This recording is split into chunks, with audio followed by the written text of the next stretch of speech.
আজি এই ভিডিওটোত মই তোমালোকক একদম তন্নকৈ খুব ধুনীয়াকৈ গোটেই বস্তুখিনি এনেকুৱা ধৰণে বুজাবলৈ যত্ন কৰিম যাতে ইয়াৰ পাছত আৰু তুমি মূল কনসেপ্টৰ কাৰণে বেলেগকৈ আৰু একো মাথা মাৰিবলগীয়া নহয়। এটা ইমান ডাঙৰ সংখ্যা এটা এনেকুৱাকে হিসাব কৰিবলৈ আমাৰ কি দৰকাৰ হ'ল? আমি যেনেকৈ এতিয়া 1 ডজন বুলি কওঁতে 12টা পাইছিলোঁ, 1 পেয়াৰ বুলি কওঁতে 2টা পাইছিলোঁ, তেনেকৈ 1 স্কোৰ বুলি কওঁতে বা একুৰি বুলি ক'লে আমি 20টা পাওঁ। তেনেকুৱা আমি দেখোন 50টা 100টা তেনেকুৱা এটা সংখ্যা ল'ব পাৰিলোহেঁতেন যে 50টা বা 100টাতে আমি এক মূল বুলি ল'ব পাৰিলোহেঁতেন। কিন্তু কেলে এই 6.022 × 10⁻23 ইমান ডাঙৰ সংখ্যা এটাক আমি কিয় ল'লোঁ?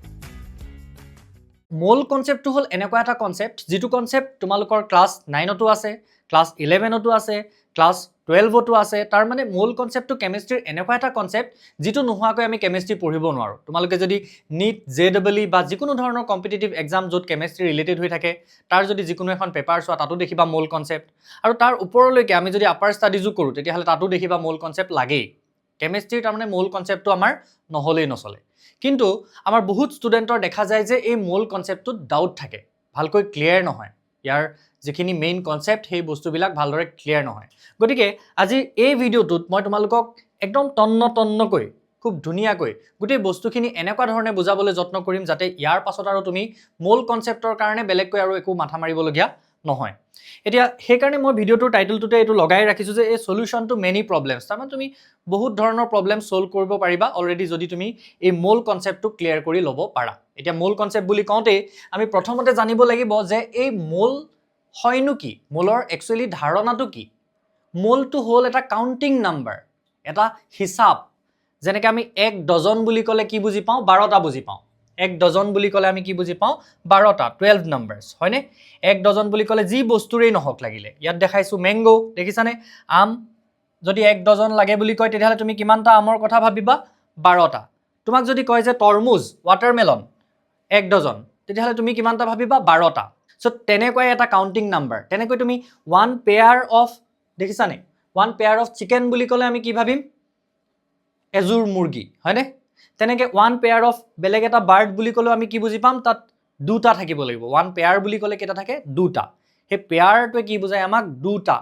সংখ্যাটোক বুজায়, হয়নে? তেনেকৈ আমি অসমীয়াত হিচাপ কৰোঁ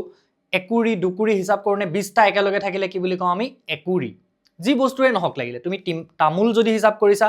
একুৰি বুলি ক'লে 20টাই থাকিব। তুমি যদি বেলেগ এটা বস্তু হিচাপ কৰিছা, আলু যদি হিচাপ কৰা একুৰি বুলি ক'লে তাত 20টাই থাকিব, হয়নে? মানুহৰ বয়সতো আমি কুৰি হিচাপ কৰোঁ, হয়নে নহয়? যে তথাপিতো আমি কি বুজোঁ? যে 20। কুৰি বুলি ক'লে আমি কোনটো সংখ্যাক বুজোঁ? 20। সেই তেনেকৈ কেমিষ্ট্ৰিত আমি বহুত ডাঙৰ এটা সংখ্যা হিচাপ কৰিবলৈ, ডাঙৰ সংখ্যাটো কিমান ডাঙৰ তোমালোকে চাবা নেকি? ডাঙৰ সংখ্যাটো ইমান ডাঙৰ,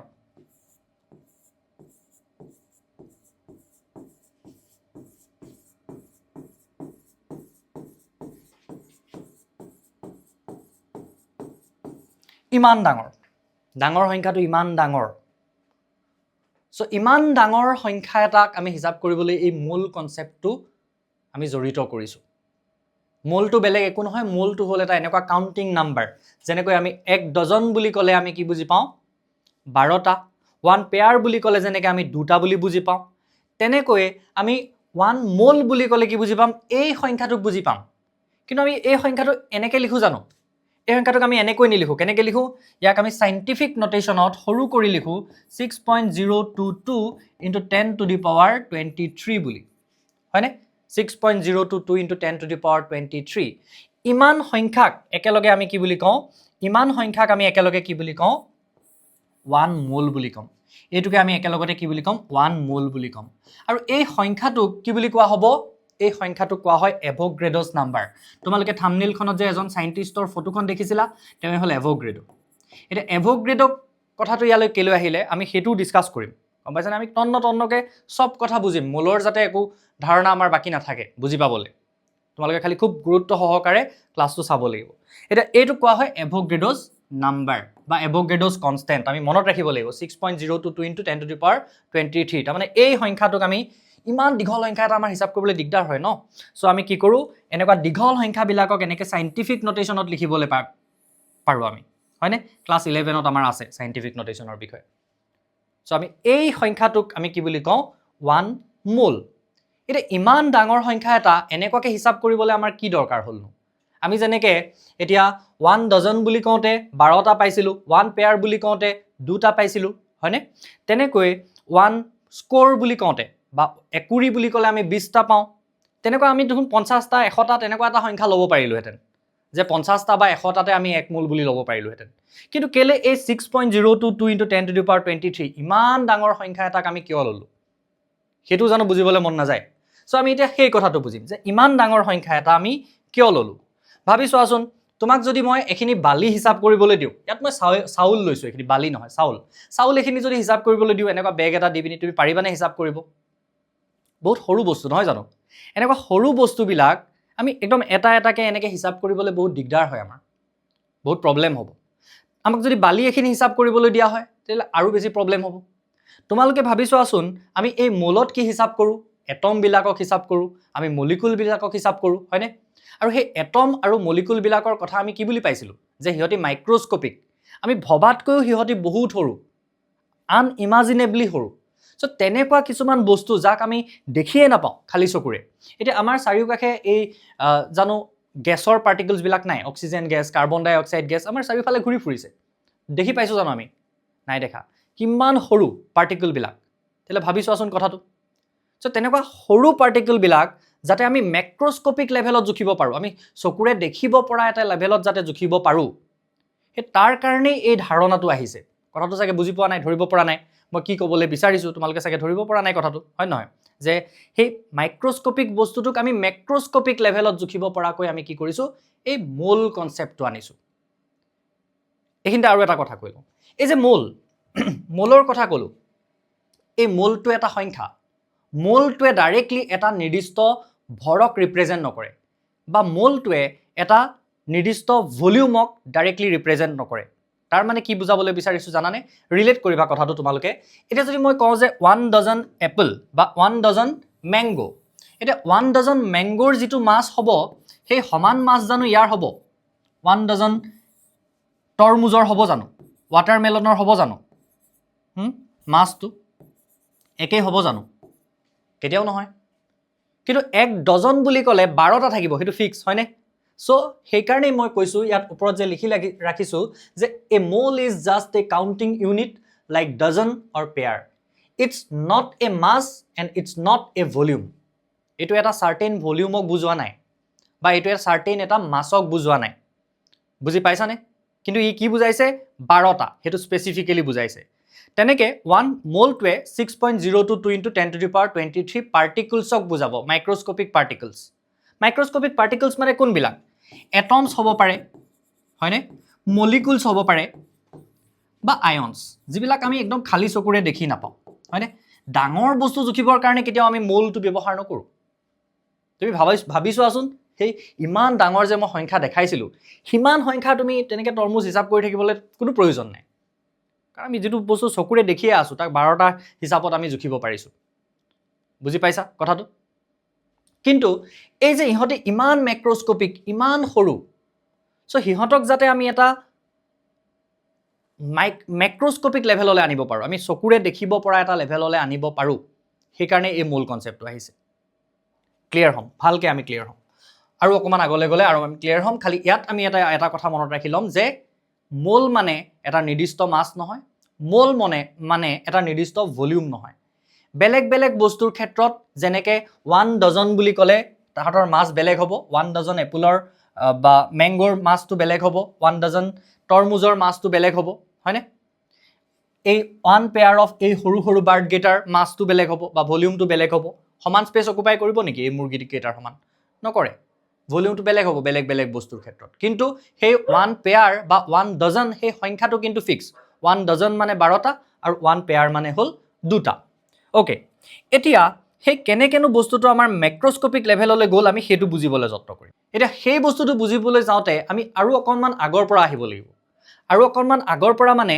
আমি এই যে মই কৈ গ'লোঁ যে নাম্বাৰ অফ মোল মানে ভৰ নহয়, বা নাম্বাৰ অফ মোল মানে ভলিউম নহয়, হয়নে? নাম্বাৰ অফ মোল মানে হ'ল এটা সংখ্যা, হ'লনে? আৰু সেই সংখ্যাটো বেলেগ বেলেগ বস্তুৰ ক্ষেত্ৰত সেই সংখ্যকে বেলেগ বেলেগ মাছক ৰিপ্ৰেজেণ্ট কৰিব। যেনেকৈ 1 ডজন মেংগো মানে তাৰ মাছ বেলেগ হ'ব, 1 ডজন তৰমুজ বা 1 ডজন কি কয় ৱাটাৰমেলন মানে তাৰ মাছটো বেলেগ হ'ব অফক'ৰ্ছ হয়নে চ' তেনেকৈ এতিয়া আমি কি কৰিম এটা চাৰ্টেইন মাছৰ লগত আমি ৰিলেট কৰিবৰ কাৰণে আমি প্ৰথমতে বুজি ল'ব লাগিব এই এটমিক মাছ আৰু মলিকুলাৰ মাছৰ কনচেপ্টটো ঠিক আছে চ' আমি ক্লাছ 9ত পাইছিলোঁ যে এটমিক মাছ কেনেকৈ উলিওৱা হয় এটমিক মাছৰ আমি এটা ডেফিনেশ্যন পাইছিলোঁ যে it is the relative average mass of an atom as compared to 1/12 of carbon 12 হয়নে এই লাইনটোত সেইটো বস্তু লিখি থোৱা নাই ইয়াত বেলেগ এটা লিখি থোৱা আছে মই ডেফিনেশ্যনটো কৈছোঁ তোমালোকে তেনেকৈ পাইছিলা যে এটমিক মাছ মানে আমি কি বুজো যে এটা এটমৰ এভাৰেজ মাছ কিহৰ লগত আমি তাক কম্পেয়াৰ কৰি এভাৰেজ মাছটো লওঁ as compare to 1/12 of carbon 12 তাৰ মানে তাৰ মিনিংটো কি আছিলে জানানে যে কাৰ্বনৰ মাছটো হ'ল 12 কাৰ্বন এটাৰ মাছটো হ'ল 12 আৰু বাকী সবৰে মাছ আমি কেনেকৈ জুখিছোঁ কাৰ্বনটোক 12 বুলি ধৰি লৈ তাৰ 1/12টোক আমি কি বুলি লৈছোঁ 1 ইউনিট বুজিছানে কাৰ্বনটোত কিমান আছে 12 ইউনিট চ' কাৰ্বনটোত যদি আমি সমানে 12 ভাগ কৰি পেলাওঁ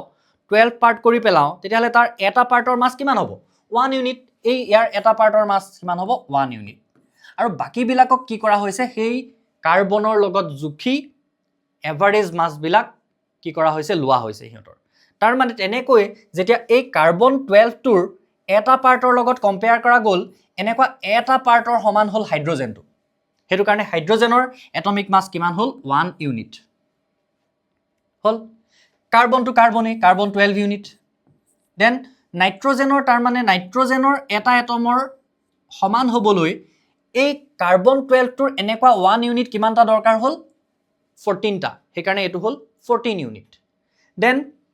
অক্সিজেনত তেনেকুৱা 16টা ইউনিট দৰকাৰ হ'ল কাৰণে অক্সিজেনৰ মাছটো হ'ল কিমান 16 ইউনিট এতিয়া সেই অক্সিজেনৰ এটা এটম নাইট্ৰজেনৰ এটা এটম কাৰ্বনৰ এটা এটম জানো আমি খালি চকুৰে দেখা পাম বা এটা এটম জানো আমি জুখি উলিয়াব পাৰিম সেই 12 ইউনিটটো আমি জানো খালি চকুৰে দেখা নাপাম হয়নে আমি খালি চকুৰে সেই 12 ইউনিট বস্তুটো দেখি নাপাম চ' সেইকাৰণে কি কৰা হ'ল এনেকুৱা এটা মাছলে বস্তুটোক লৈ যোৱা হ'ল এনেকুৱা এটা মাছৰ হিচাপত তাক লোৱা হ'ল যাতে আমি বেলেগ কিবা কিবি ক্যালকুলেশন কৰি থাকিব নালাগে আমি বেলেগ মাথা মাৰি থাকিব নালাগে যেহেতু কাৰ্বনৰ 1 ইউনিটৰ সমানে বাকিবিলাকৰ 1 ইউনিট এতিয়া এইটো কথাটো বুজি পাইছা নাই কাৰ্বনৰ 1 ইউনিটৰ সমানে বাকিবিলাকৰ 1 ইউনিট মানে এতিয়া মেংগোৰ 1 কেজিটো আৰু তৰমুজৰ 1 কেজিটো বেলেগ হ'ব নেকি সেই 1 কেজি ভৰটো বেলেগ হ'ব নেকি 1 কেজি মানেটো 1 কেজিয়ে হয় সেইটো বুজি পাইছা নাই কথাটো তেনেকৈ এই 1 ইউনিটটো 1 ইউনিটে হয় তাৰ মানে 1 ইউনিট মাছ তেনেকুৱা 1 ইউনিট মাছ খালি হাইড্ৰজেনৰ এটাই আছে 1 ইউনিট অনলি কাৰ্বনত তেনেকুৱা 1 ইউনিট কেটা আছে 12টা আছে ইয়াত তেনেকুৱা 1 ইউনিট কেটা আছে 14টা আছে অক্সিজেনত তেনেকুৱা 1 ইউনিট কেটা আছে 16টা আছে ইউনিট মাছ এটা অক্সিজেন এটমক যিটোৱে বুজাইছে যেটো আমি খালি চকুৰে একেবাৰে দেখিয়ে নাপাওঁ হয়নে সো সেই কাৰণে কি কৰা হ'ল এই এভোগাড্ৰোৱে কি কৰিলে যে 12 গ্ৰাম যদি আমি কাৰ্বন লৈ লওঁ হা কাৰ্বনৰ লগতে যেহেতু কম্পেয়াৰ কৰি এটমিক মাছ বিলাকো ক্যালকুলেট কৰা হৈছিল কি কৰা হ'ল এতিয়া 12 গ্ৰাম কাৰ্বনত কিমান এটম থাকে কাৰ্বনৰ হেতু চালে কেলে গ্ৰামলৈ লৈ গলো আৰু কেলে 12 গ্ৰাম কাৰণ আমাৰ ইজি হ'ব তেতিয়া আকৌ আমি বেলেগ মাছ চাব নালাগে আৰু আমি ডাইৰেক্টলি তাৰ যেটো এটমিক মাছ সেই হিমান নাম্বাৰে হয় খালি হেতু কিহত লৈছো গ্ৰামত লৈছো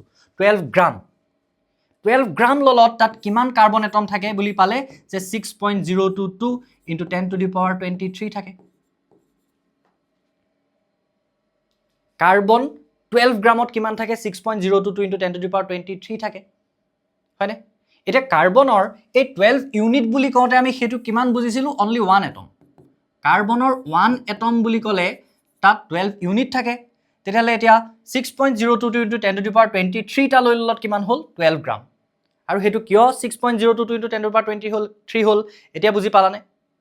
যেহেতু কাৰ্বনৰ লগতে ৰিলেট কৰি বাকি বিলাকক লোৱা হৈছিল এটমিক মাছৰ পৰা আৰম্ভ কৰি সেইকাৰণে কাৰ্বনতে ধৰিলে এটা কাৰ্বনটো কি কৰিলে সেই 12 গ্ৰামে কি ললে কাৰণ এটো নাম্বাৰটো অলৰেডি 12 সো 12 গ্ৰাম যদি আমি লওঁ 12 গ্ৰামত কিমান পাৰ্টিকল আছে চাই ললে তো তাত কিমান ললে 6.022 into 10 to the power 23 যদি কাৰ্বনৰ 6.022 into 10 to the power 23 তাৰ গ্ৰাম এটমিক মাছৰ সমান হ'ল গ্ৰাম এটমিক মাছ মানে বুজি পাইছানে কথাটো যে হে এটমিক মাছৰে হৈতে ভ্যালুটো সমান কিন্তু ইউনিটটো গ্ৰাম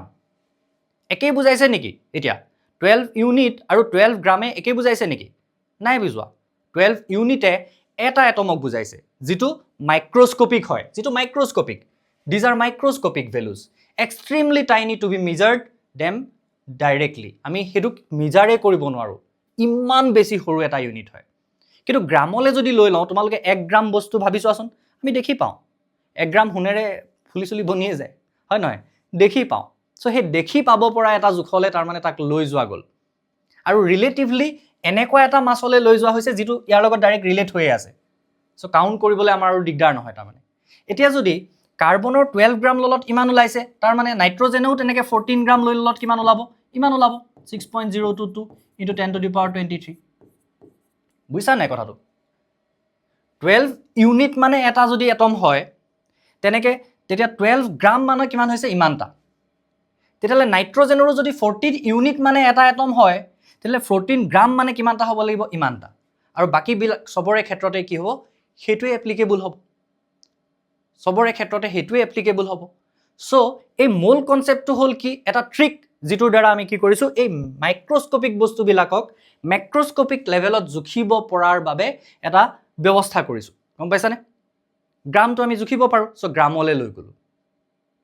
এনেকুৱা এটা মাছ আমি লৈ ললো যেটো কি হল যেটো হেতু হিমানটা নাম্বাৰক ৰিপ্ৰেজেন্ট কৰিছে এই যে মই অকলমান আগত কৈ গলো কিন্তু মোল মানে কি নহয় মাছ নহয় হয়নে মোল মানে মাছ নহয় তো মই ধুনিয়াকে বুজাই গলো কথাটো যে আমি যদি 12টা এপল বা 12টা ম্যাঙ্গো লৈছো তাৰ মাছ আৰু 12টা তৰমুজৰ মাছ বা ওয়াটাৰমেলনৰ মাছ কেতিয়াও একে হ'ব নোৱাৰে তেনেকে 6.022 into 10 to the power 23 টা কাৰ্বনৰ মাছ 12 গ্ৰাম নাইট্ৰজেনৰ মাছ ইমান আৰু এটা মই এক্সাম্পল দিছো আৰু এটা সহজ এক্সাম্পল মই ধৰি ললো যে যেনিবা আমি এটা এপল লৈছো 1 এপল সো এটা এপলত মই সাপোজ ধৰি ললো 1 গ্ৰাম যেনিবা এটো পসিবল নহয় 1 গ্ৰাম এটা মই কি কৰিলো 1000টা এপল ললো 1000 apples so 1000 apples automatically কিমান হ'ব 1000 গ্ৰাম 1000 গ্ৰাম মানে কিমান 1 কেজি সো তাক যেনিবা আমি 1 কেজি বুলি লিখি দিলো 1 কেজি মই এটা ধৰি ললো যে সাপোজ 1 ওয়াটাৰমেলন যেনিবা সাপোজ 5 গ্ৰাম আছে 5 গ্ৰাম থাকিব নেকি এটা ওয়াটাৰমেলন এটো পসিবলই নহয় মই বুজিবলে সহজ হ'ব কাৰণে তোমালোকক কৈছো যাতে ৰিলেট কৰিব পাৰা তেতিয়া হলে আমি যদি 1000 টা লওঁ এতিয়া ওয়াটারমেলন তেতিয়া কিমান হ'ব এটো যেনেকে 1 কেজি হৈছে এটো 5 কেজি হ'ব না বুঝছানে কথাটো হেই এনেকুৱাই খালি আমি এটা কি কৰা নাই আমি গ্ৰামৰ পৰা কেজিলে নিয়া নাই আমি কি কৰিছো এটা ইউনিটৰ পৰা তাক গ্ৰামলে লৈ গৈছো বুজি পাইছানে কিন্তু একেটা সংখ্যাকে বুজাইছে নেকি নাই বুজোৱা এটো একে আছে 1 টো একে আছে 1 টো ইয়াত একে আছে ইউনিটটো বেলেগ হৈছে ইয়াত গ্ৰাম ইয়াত কেজি ইয়াত এই 1 গ্ৰামটো কেটা বুজাইছে এটা এপলক বুজাইছে কিন্তু 1 কেজি টো এফালে কিমান বুজাই আছে 1000 এপলছক বুজাই আছে তেনেকে 1 গ্ৰাম 5 গ্ৰাম অফ ওয়াটারমেলন বুলি কওঁতে কেটা বুজি আছো আমি এটা ওয়াটারমেলন কিন্তু 5 কেজি অফ ওয়াটারমেলনে কিমান বুজাইছে আমাক 1000 ওয়াটারমেলনস ঠিক তেনেকে আমি এই বিলাকৰ ক্ষেত্ৰত একেটাই নহব জানো এটা এই বিলাকৰ ক্ষেত্ৰত একেটাই নহব জানো চোৱাচোন হেনেকুৱাইটো আমাৰ হৈছে এটো এটা এটম কাৰ্বনে কিমান বুজাইছে 12 ইউনিট কিন্তু 1 মোল তাৰ মানে 6.022 into 10 to the power 23 টা হলত কিমান হৈছে 12 গ্ৰাম হৈ গৈছে হেতু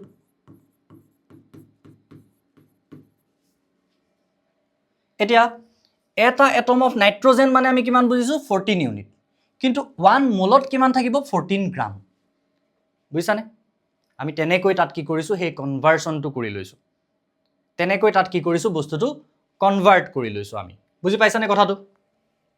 পাইছানে কথাটো 1 মোল মানে হেতু এটা সার্টেইন নাম্বাৰক আমাক বুজাইছে আৰু এটা স্পেসিফিক বস্তুৰ ক্ষেত্ৰত যেনেকৈ আমাৰ এতিয়া কাৰ্বনৰ ক্ষেত্ৰত তাৰ মোলাৰ মাছটো বেলেগ হ'ব নাইট্ৰজেনৰ ক্ষেত্ৰত তাৰ মোলাৰ মাছটো বেলেগ হ'ব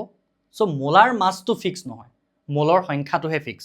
বেলেগ বস্তুৰ ক্ষেত্ৰত মাছটো বেলেগ হ'ব কিন্তু আমি কি কৰিব পাৰিম সেই মোলাৰ মাছ আৰু নাম্বাৰ অফ মোলছক আমি ৰিলেট কৰিব পাৰিম তেনেকৈ চোৱাচোন এই মলিকুলাৰ সাবষ্টেন্সবিলাকৰ ক্ষেত্ৰতো সেই একেটাই কথা মলিকুলাৰ মাছটো মানে কি আছিল নো মলিকুল এটা কেনেকৈ ফৰ্ম হয় এটম লগ লাগি ফৰ্ম হয় এতিয়া NH3 বুলি কওঁতে তাত এটা নাইট্ৰজেন আৰু কি আছে তিনিটা হাইড্ৰজেন আছে সো এই যেটো মলিকুল এই মলিকুলটোৰ মাছ আমি কেনেকৈ উলিয়াইছিলো যে নাইট্ৰজেনৰ মাছ হল 14 দেন হাইড্ৰজেন তিনটা আছে তিনটা লগ লাগি 3 হ'ব টোটাল আমাৰ 17 ইউনিট হয়নে 17 ইউনিট তেতিয়াহলে এনেকুৱা NH3 ৰ মলিকুল 1 মোল তাত কিমান হ'ব লাগিব 1 মোল তাত তেতিয়াহলে 17 গ্ৰাম হ'ব লাগিব একে ধৰণে হয়নে একে ধৰণে 17 গ্ৰাম হ'ব লাগিব সো এনেকুৱা মলিকুলাৰ সাবষ্টেন্স বিলাকৰ ক্ষেত্ৰত 1 মোল মানে তাৰ মানে কি হ'ব তাৰ গ্ৰাম মলিকুলাৰ মাছৰ সমান এটো মলিকুলাৰ মাছটো কি কৰিলে আমি গ্ৰামলৈ লৈ গলি হল তাক আমি কি বুলি কম গ্ৰাম মলিকুলাৰ মাছ হেতুক আমি কি বুলি কম গ্ৰাম মলিকুলাৰ মাছ হল হেতুক কম আমি গ্ৰাম মলিকুলাৰ মাছ এবাৰ কুইক ৰিভাইজ কৰি লও আমি কথাখিনি আমি বুজি পালো যে নাম্বাৰ অফ মোল মানে হল এটা সংখ্যা যেনেকৈ 1 ডজন মানে 12টা 1 স্কোৰ মানে 20টা 1 পেয়াৰ মানে 2টা তেনেকৈ 1 মোল মানে হল 6.022 * 10 to the power 23 হৈ গল সেই নাম্বাৰটোক আমি কি বুলি কম এভোগাড্ৰোছ নাম্বাৰ বা এভোগাড্ৰোছ কনষ্টেন্ট হেতু কেনেকৈ ডিৰাইভ হল কিয় আমি 6.022 * 10 to the power 23 এ ললো বিকজ আমি কাৰ্বনৰ 12 গ্ৰামৰ লগত তাক ৰিলেট কৰিছো কিয় 12 গ্ৰাম কাৰণ কাৰ্বনৰ এটমিক মাছ হল 12 ইউনিট সো 12 ৰ জায়গাত যদি আমি 12 এ লও বাকি বিলাকো তেনেকৈ আমি 16 থকাটোৰ জায়গাত 16 লব পাৰিম বুজি পালানে কম্পেয়াৰ কৰি মই দেখালো সেই এপল আৰু ওয়াটাৰমেলনৰ ক্ষেত্ৰত হয়নে তাৰ পিছত আমি বুজি পালো যে এটমিক মাছটোৰ কথা বুজি পালো এটা এটমৰ মাছ আৰু মোলাৰ মাছ বুলি যেতিয়া বুজি কম আমি কি বুজি পাম যে 1 মোল এটমৰ মাছ 6.022 * 10 to the power 23 টা এটমৰ মাছ আৰু সেই মোলাৰ মাছটো কি হ'ব মোলাৰ মাছটো হ'ব গ্ৰামত মোলাৰ মাছটোত কি হয় সেই এটমটোৰ সেই যেটো নাম্বাৰটোৱে থাকে কিন্তু কি হৈ যায় তাৰ ইউনিটটো চেঞ্জ হৈ গুছি যায় দেখিছানে সেম নাম্বাৰ ডিফাৰেন্ট স্কেল নাম্বাৰটো একেই থাকিব 12 ইউনিট 12 টো একেই আছে কিন্তু 1 মোলৰ হৈ গলে কি হৈ যায় হেতু 12 গ্ৰাম এটো ষ্টুডেন্টে কৰা এটা কমন মিস্টেক একেটাই লিখি থৈ আহে বা একেটা বুলিয়ে ভাবে মোলাৰ মাছে এটমিক মাছে একেটাই খালি আমি ইউনিটটোহে বেলেগকৈ লিখো হেতু নহয় কি বুজাইছে বস্তুটোৱে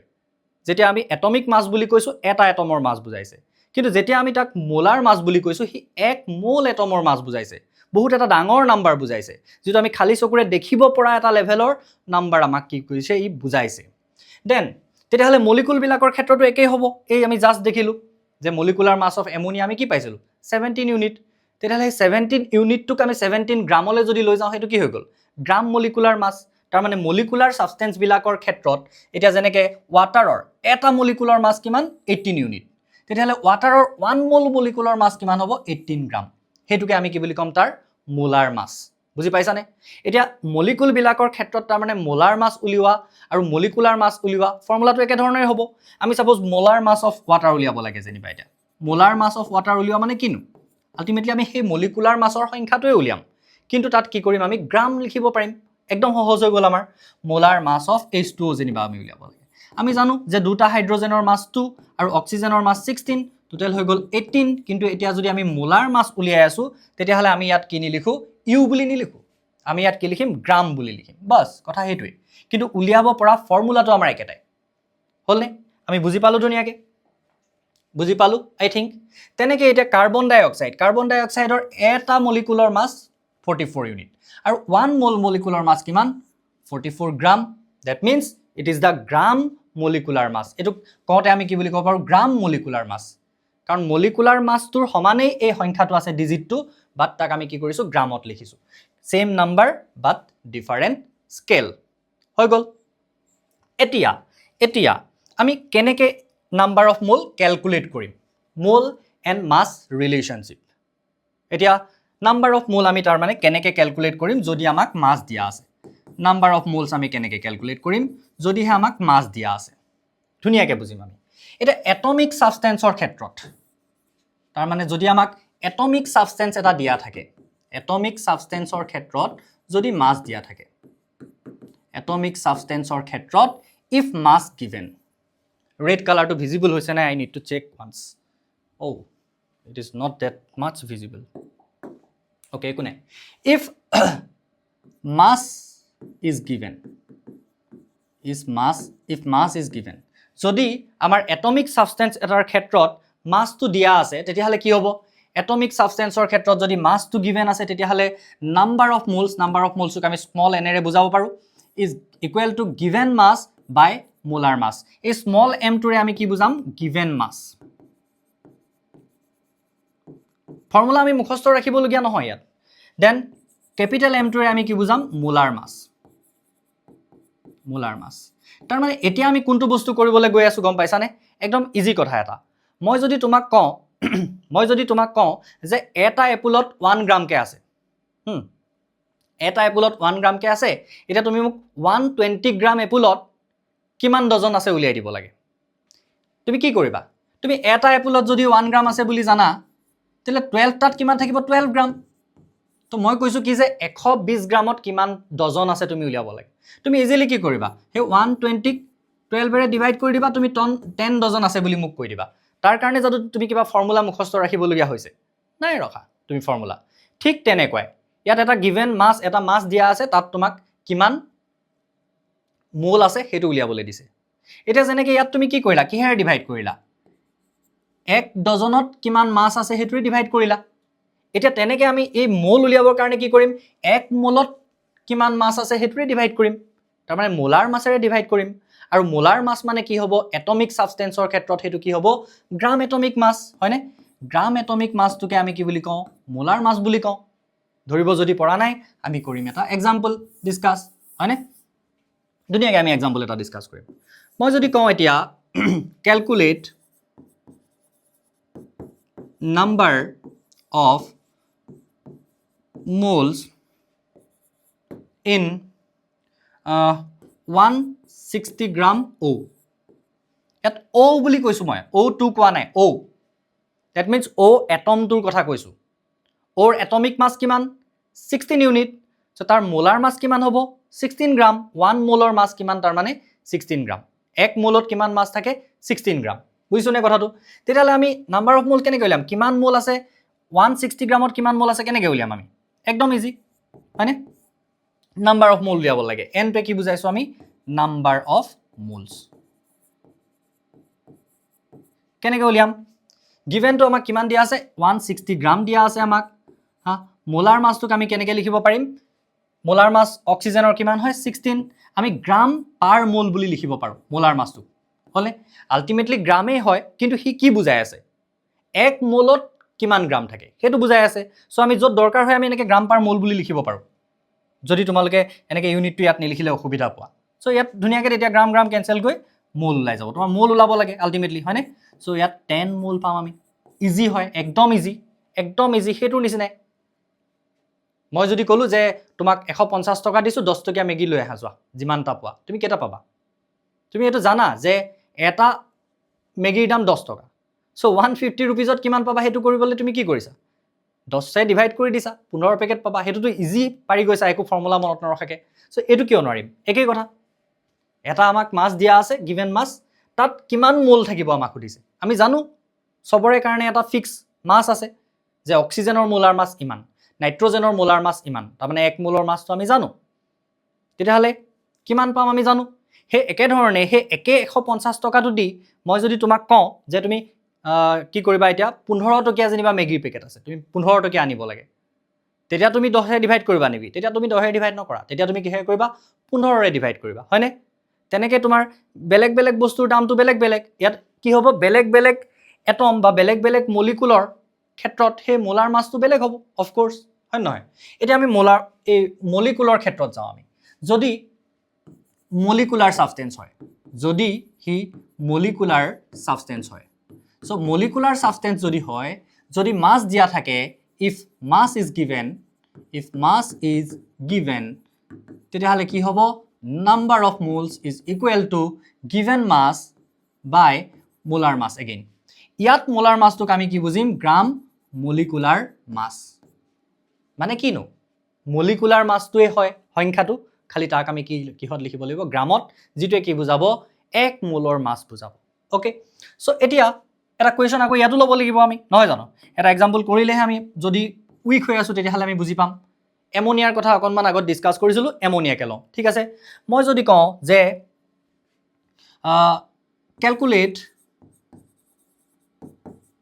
number of moles in 170 gram NH3 170 gram NH3 কিমান মোল থাকিব তুমি উলিয়াব লাগে তাৰ মানে তুমি কি কি জানিব লাগিব এতিয়া 1 মোলত কিমান গ্ৰাম থাকে হেতু জানিব লাগিব 1 মোলত কিমান গ্ৰাম থাকে আমি কেনেকৈ উলিয়াম তাৰ গ্ৰাম মলিকুলাৰ মাছটো উলিয়াম হয় না নহয় সো ইয়াৰ ক্যালকুলেশনটো আমি কেনেকৈ কৰিব লাগিব ইয়াৰ ক্যালকুলেশন আমি কেনেকৈ কৰিব লাগিব আমি মোলাৰ মাছটো উলিয়াই লব লাগিব মোলাৰ মাছ অফ NH3 কিমান হ'ব নাইট্ৰজেনৰ 14 তিনিটা হাইড্ৰজেনৰ 3 ইকুৱেল টু 17 মই অলপ আগত দেখাইছিলো যে একে ধৰণে আমি ক্যালকুলেটটো কৰিম কিন্তু ইউনিটটো যেতিয়া আমি গ্ৰাম লিখি দিম হেতু হৈ গল গ্ৰাম মলিকুলাৰ মাছ আলটিমেটলি এই কি বুজাই আছে 1 মোলৰ মাছ এতিয়া therefore এতিয়া নাম্বাৰ অফ মোলস তুমি কেনেকৈ উলিয়াবা ইয়াত গিভেন মাছ কিমান আছিল 170 মোলাৰ মাছ কিমান হয় 17 গ্ৰাম পাৰ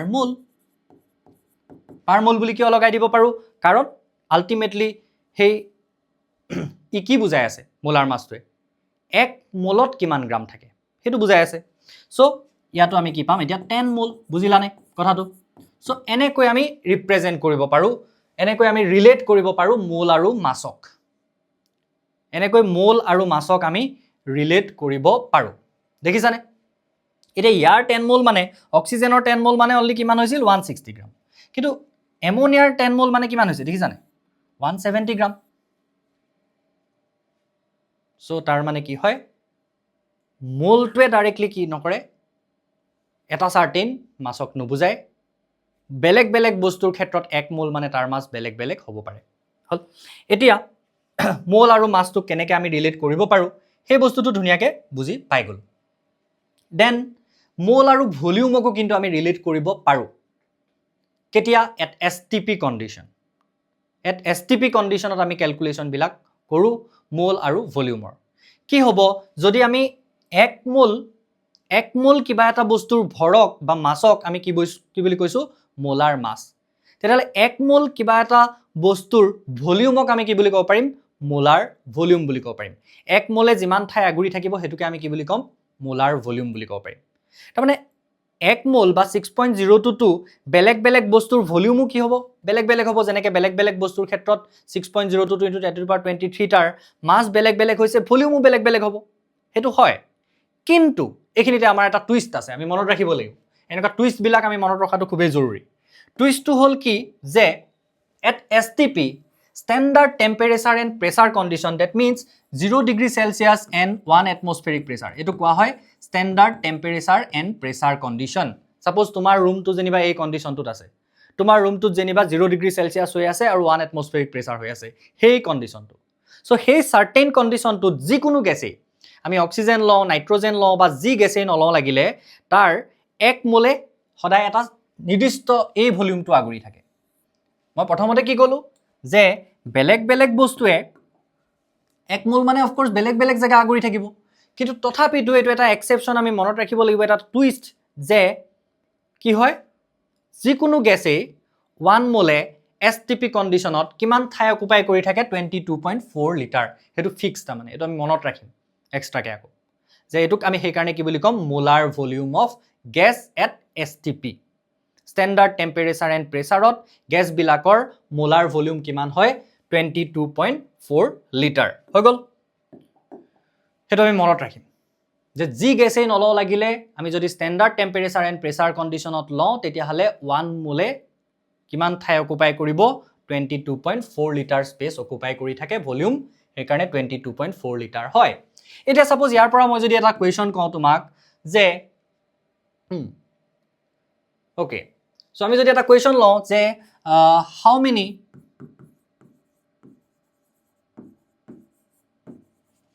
moles are there in 88 litre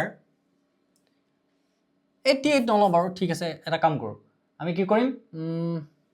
এই সহজ কৰি লও 44.8 litre of CO2 at STP একদম সহজকৈ ক্যালকুলেট কৰিব পৰা নাম্বাৰ এটা মই লৈছো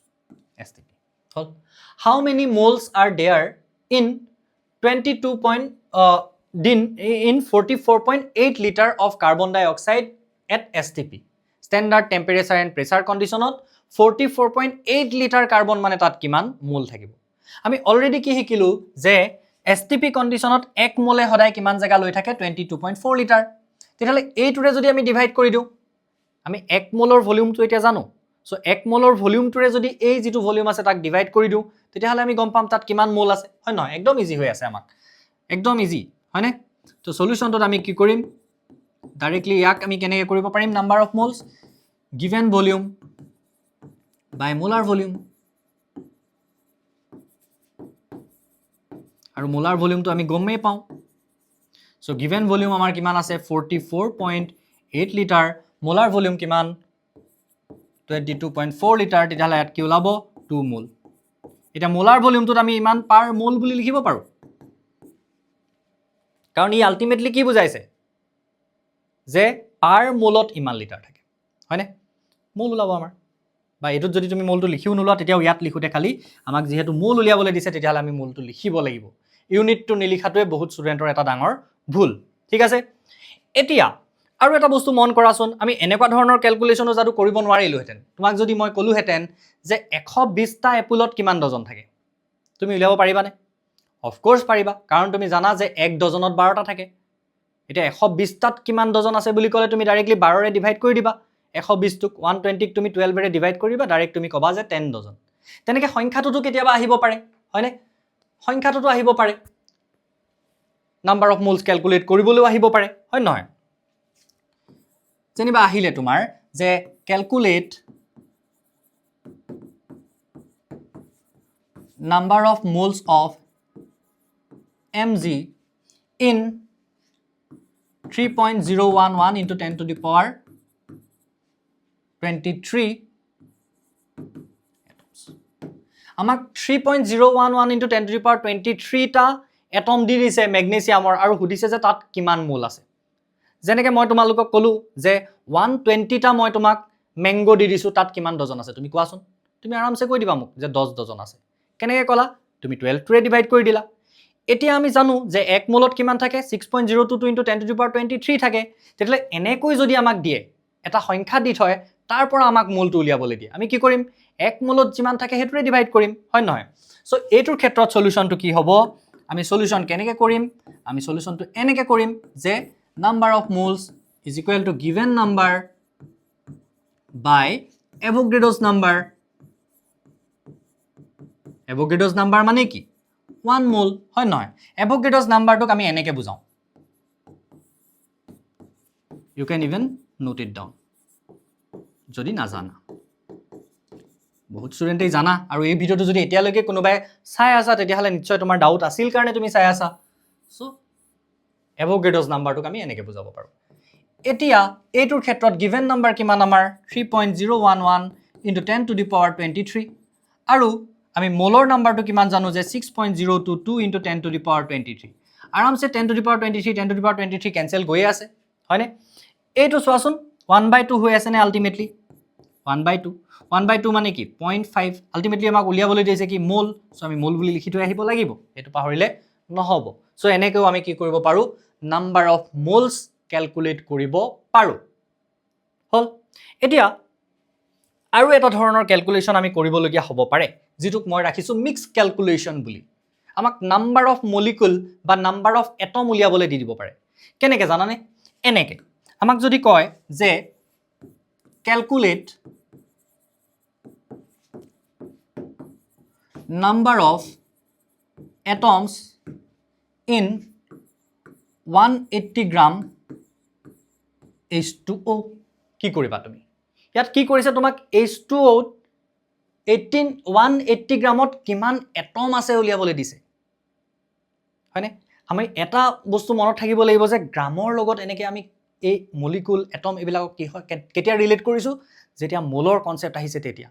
সো আমি সাম প্ৰথমতে যে ইয়াক মোললে নিব পাৰি নেকি ইয়েস আমি ইয়াক প্ৰথমতে মোললে নিব পাৰিম ইয়াক আমি ফৰ্মুলাও ব্যৱহাৰ কৰিব পাৰো প্ৰথমখিনি কৰিবলৈ কিন্তু এতিয়া আমি ফৰ্মুলা ব্যৱহাৰ নকৰো আমি একদম বুজিম বস্তুটো যে কিয় এনেকুৱা হৈছে তাৰ পিছত লাষ্টত মই ফৰ্মুলাটো লিখি দিম যে ফৰ্মুলা মুখস্থ কৰিবলৈ যে এবিলাকত কোনো প্ৰয়োজন নাই মই তোমালোকক প্ৰমাণ কৰি দিম সো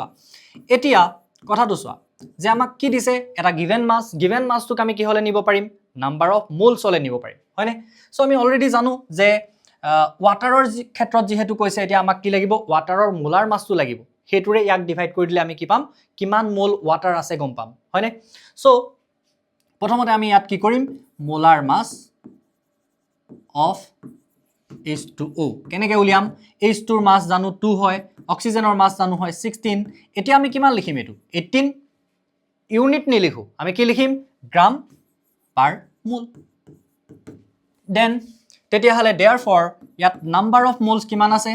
গিভেন মাছ বাই মোলাৰ মাছ গিভেন মাছ কিমান 180 গ্ৰাম মোলাৰ মাছ কিমান 18 গ্ৰাম পাৰ মোল তাৰ মানে আমাৰ আলটিমেটলি কিমান আছে ইয়াত এগেইন 10 মোল কৰিবলৈ সুবিধা হ'বৰ কাৰণে তোমালোকে যেহেতু এটা বুজিহে আছা সেই কাৰণে মই এইটা সংখ্যা লৈছো সংখ্যাবোৰ অফ কোৰ্স বেলেগ হ'ব এক্সামত এতিয়া আমি কি পালো ইমান মোল 10 মোল আমি অলৰেডি জানো যে 1 মোল মানে তাত কিমান থাকে মলিকুলেই হওক তাত এটমেই হওক যি বস্তুৱে নহওক যেনেকে 1 ডজন বুলি ক'লে যি বস্তুৱে নহওক 12টা থাকে এটা 1 মোল বুলি ক'লে H2O তাত কিমান আছে তাত 1 মোল বুলি ক'লত 6.022 * 10 to the power 23 থাকে তেতিয়া 10 মোলত কিমান থাকিব সিন্স আমি জানো যে 1 মোল H2O equal to 6.022 into 10 to the power 23 molecules হয়নে এইখিনি molecules ওলাইছে আমাৰ দেখিছা তেতিয়াহলে 10 মোলত কিমান থাকিব therefore 10 মোল H2O equal to just আমি 10 মাল্টিপ্লাই কৰিম এটা এইটোৰ লগত যদি আমি 10 মাল্টিপ্লাই কৰো এটো নহব জানো চোৱাচোন 6.022 into 10 to the power 24 হৈ নাযাব জানো এটো ইয়াত আৰু এটা যদি 10 মাল্টিপ্লাই কৰি দিও of course হয়নে এটো এটা সৰু ম্যাথমেটিক্স এটো আগৰ নাজানিলে নহব ইয়াৰ লগত 10 মাল্টিপ্লাই কৰিলে যে এটো 10 to the power 24 হৈ যাব আমি জানিব লাগিব হয়নে এতিয়া 10 মোল মলিকুলত ইমান থাকিব ইমান মলিকুল এটো মলিকুল হে পাইছো আমি আমাক উলিয়াবলৈ দিছে এটম যদি মলিকুল উলিয়াবলৈ দিলে হেতেন আমি ইমানতে থৈ আহিলোহেতেন কিন্তু আমাক এটম উলিয়াবলৈ দিছে আমি দেখিছো যে এটা মলিকুল ওয়াটাৰৰ এটা মলিকুল 1 মলিকুল অফ H2O তাত কিমান এটম থাকে দুটা হাইড্ৰোজেন আৰু এটা অক্সিজেন টোটাল 3 এটমস আছে এটা মলিকুলত যদি 3 এটমস আছে তেতিয়া হলে আমি ইয়াত এই ইমান মলিকুলত কিমান এটম আছে উলিয়াই থৈ আহিব লাগিব লাষ্টত উলিয়ালেতো নহব হয় নহয় বুজিছানে কথাটো এটম উলিয়াবলৈ কৈছে আমাক আমি দেখিছো যে এটা ওয়াটাৰ মলিকুলত 3টা এটম আছে দুটা হাইড্ৰোজেন এটা অক্সিজেন তেতিয়া হলে লাষ্টত যদি আমি এটা এটো ক্যালকুলেট কৰো কি পাম সিন্স এটো লিখি দিছো মই একদম নাজানা বুলি ভাবি লৈ কৰিছো বস্তুটো সব লিখি দিছো শৰ্টকে আমি কেনেকে ফৰ্মুলাট কৰিব পাৰিলো হেতেন that will be also discussed okay so one molecule of H2O মানে কেটা এটম থাকে তাত 3 atoms হয়নে দুটা হাইড্ৰোজেন আছে এটা অক্সিজেন তেলে ইমান মলিকুলত কিমান থাকিব যাক ইয়াক আমি কি কৰিম 3 মাল্টিপ্লাই কৰিম therefore কিমান 6.022 into 10 to the power 24 molecules of H2O so এইটোৰ লগত 3 মাল্টিপ্লাই কৰিম 3 into 6.022 into 10 to the power 24 atoms এইবাৰ কিন্তু আমি কি উলিয়াইছো atoms হলে atoms উলিয়াইছো so এইটো ক্যালকুলেশন কৰি দিলে হৈ গল এইটো কি হ'ব 18.066 into 10 to the power 24 again ইয়াক সাইন্টিফিক নোটেশনলে নি থৈ আহিব পাৰা নিনিলেও কোনো প্ৰবলেম নাই হল নিনিলেও কোনো প্ৰবলেম নাই সো আমি এনেকৈ কিন্তু যেতিয়া এটম উদিব আমি এটমলৈকে উলিয়াই থৈ আহিব লাগিব এই মলিকুলতে যদি আমি এৰি থৈ গুছি আহো তেতিয়া হলে কিন্তু আমাৰ নহব এইটো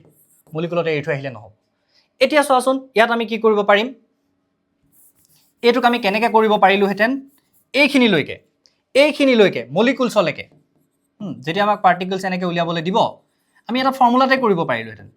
কেনেকৈ পাৰিলো হেতেন নাম্বাৰ অফ মোলছ কেনেকৈ উলিয়াও আমি গিভেন মাছৰ পৰা ইয়াত আমি নাম্বাৰ অফ পাৰ্টিকলছ উলিয়াবলৈ কি কৰিব পাৰিলো হেতেন সোৱা ফৰ্মুলা এটা আছিল আমাৰ ক্লাস 9 ত থাকোতে নাম্বাৰ অফ পাৰ্টিকলছ কেনেকৈ উলিয়াম আমি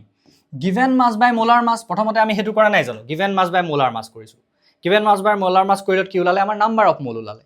নাম্বাৰ অফ মোলৰ পৰা তাত কিমান মলিকুল থাকিব হেতু উলিয়াবলৈ আমি কি কৰিছো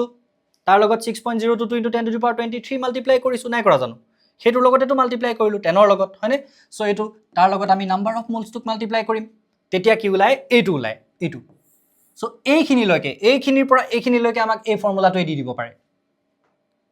বাট ফৰ্মুলাটো আমি মুখস্থ ৰাখিবলৈ কোনো প্ৰয়োজন নাই সো হয় নহয় ফৰ্মুলাটো আমি মুখস্থ ৰাখিবই নালাগে তাৰমানে যদি কনচেপ্টটো বুজি থৈছোঁ ফৰ্মুলাটো এনেই মনত আহি যায় আমাৰ এনেই আহি যাব যে প্ৰথমতে আমি কি উলিয়াম নাম্বাৰ অফ মোল যেতিয়া ওলাব সেই নাম্বাৰ অফ মোলটোক আমি কি কৰিব লাগিব